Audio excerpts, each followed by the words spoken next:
This is Marcus Corval with MMAnytt, and we're here in sunny Los Angeles, and we got Diana Prazak all the way from Australia, now living in Los Angeles, correct? Yep, that's right. I moved to LA last year, and so this is my home base while I'm training. And you're now training with a legend in the sport, Lucia Reichert, and was that the reason you moving to Los Angeles originally? Yeah, I moved to America because I decided if I was going to be a boxer, I wanted to do it properly, and I didn't believe that I would have the opportunities in Australia to do that. So I moved to LA, and I was fortunate enough to meet with Lucia and form a connection with her and decide to train with her full time. And it's probably the best decision I've made for my career so far. You feel a difference in your game since you started working together? Oh, definitely. You know, I'm able to do things now and more aware of myself in the ring than I was before.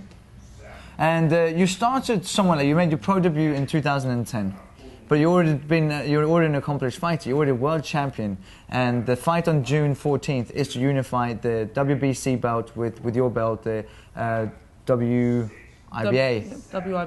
IBA.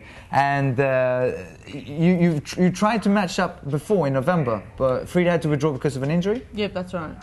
And now finally you're getting the chance to do so. Have you been to Sweden before? No, never. It'll be a good opportunity to. As much as I like the idea of traveling the world. Really, I'm excited about going to Sweden to fight Frida, which I'm sure she's looking forward to the same thing for me coming over there to fight me.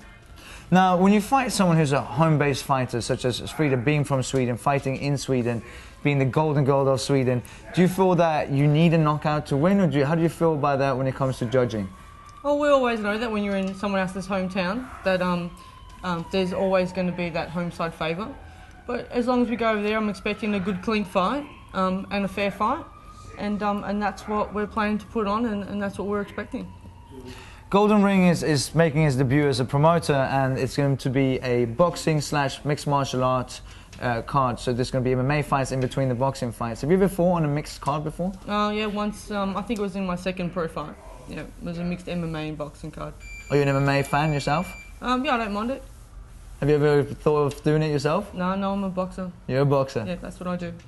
You used to be somewhat heavier, 196 pounds, is that correct? It would have been around 185, 190 pounds, yeah. You used to be a chain smoker? Yeah, I was a big smoker, yes. And what made the change? What made you go from being someone not in shape to a professional athlete?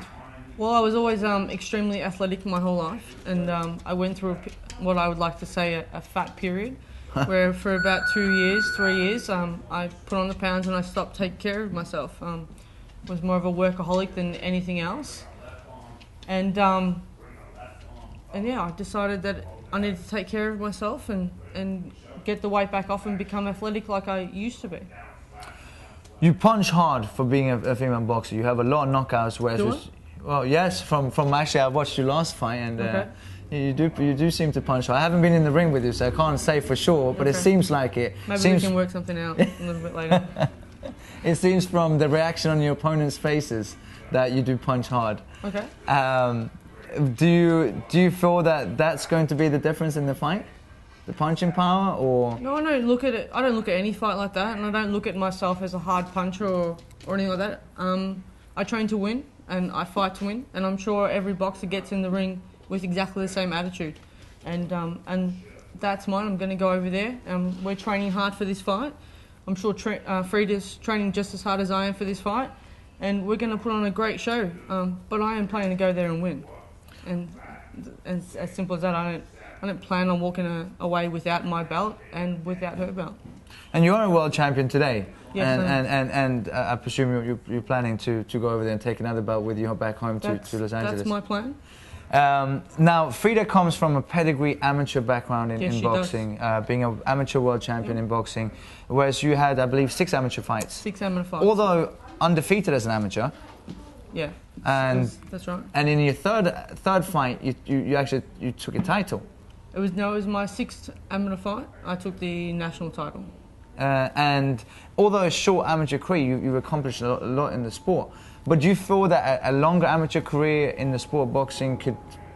Do you think it's hard to catch up on that, or do you believe? I don't think so. I think amateur boxing is different than professional boxing. And even as an amateur, I fought like a professional. My amateur fights didn't ever go the distance, and that's because I didn't fight like an amateur.